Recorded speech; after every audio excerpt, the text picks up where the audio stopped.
Hey guys, it's your girl Monica. It's been a long time. I haven't did a Facebook Live or a video in a very long time. In the meantime, I've been really busy just preparing things for the salon and in my personal life.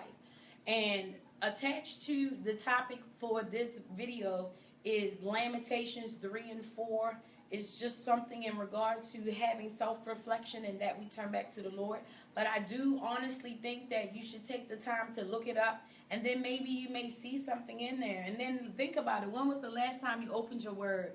Based upon the critical times that we're living in, you know what I'm saying? You know all that's going on. I think this is a very good time to look back to God. And not just God in the essence of saying that you know him, but in the essence of actually having a relationship with him. Because that's where our true strength lies. And that's where we get direction from. I was at an event and I was sharing the other day that oftentimes we don't see, we look for opportunities so we can be and do what we think we should be and do. But I found that when we look for opportunity, we're waiting for the door to open. And so what happens is that if there's too many doors opening, you don't know which one to pick. So then you're perplexed by which one is better or which one is for you or whatever, and you're trying to decide based upon that. But I've learned, I got revelation about it. I've learned that you actually find direction in the closed doors. Because if the door don't open, then it's not your door. And if the door closes, then it is not your door anymore. And so oftentimes we don't understand the concept of direction. When we ask God to lead our steps and guide our steps, it's not contingent upon what we want, but what's best for us. Because it could be a good thing, but not a God thing. And it could be the right thing, but not right now. So we have to understand where we are. And so with doing that, though, we have to take some time to do self-reflection. Taking time to do self-reflection to even know who you are. And not who you are, meaning where you work, what type of work you do, what you do at your job, and you know that you're a mother or a father or a sister or a brother, but who you really are. Think about who you are, the essence of your being. What's your core values? What matters to you? What's honorable to you? What you tolerate, what you don't, and then why?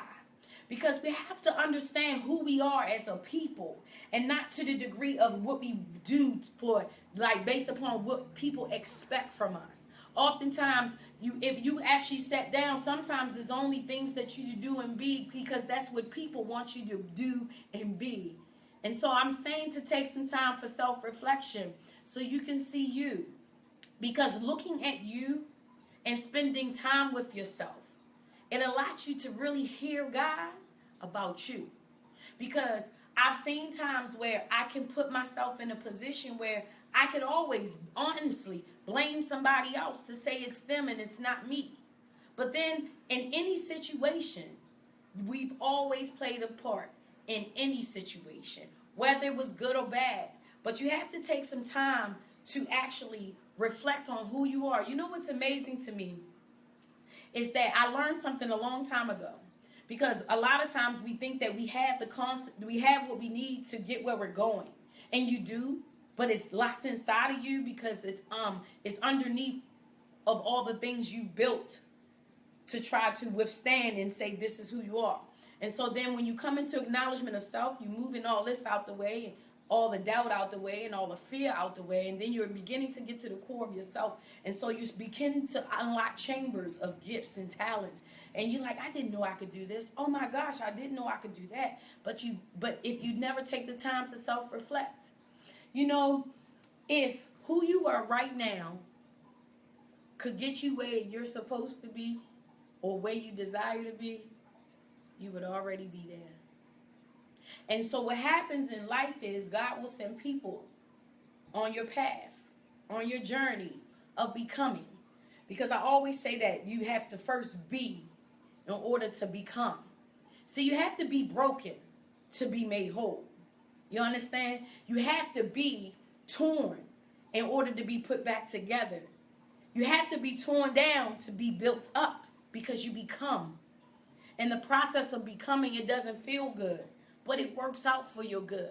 But oftentimes we don't even give ourselves enough time or opportunity to do so, because as soon as we feel resistance in regarding to the things that don't feel good, it's like being in church and the word convict you and you know you should change something, and then you don't. Or being at work and you're just talking with a coworker and you're telling your side of the story about a situation, and they didn't agree with you. They told you the truth. And